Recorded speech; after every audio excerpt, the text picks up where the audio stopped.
Ito po, meron po akong task kay kuya. Favorite na favorite niya po itong atay. Titignan po natin kung kakainin niya. Anak, huwag mo muna kakainin to ha.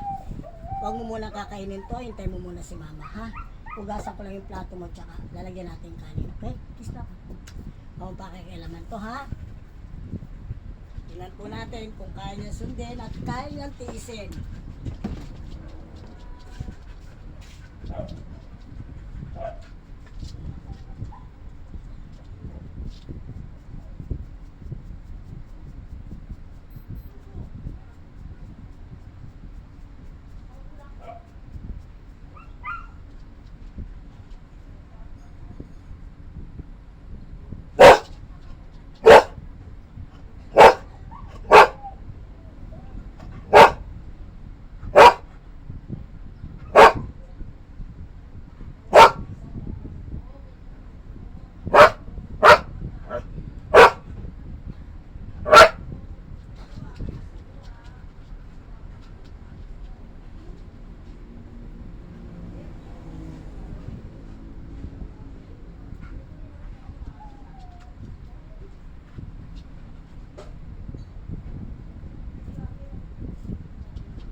Wow, very good.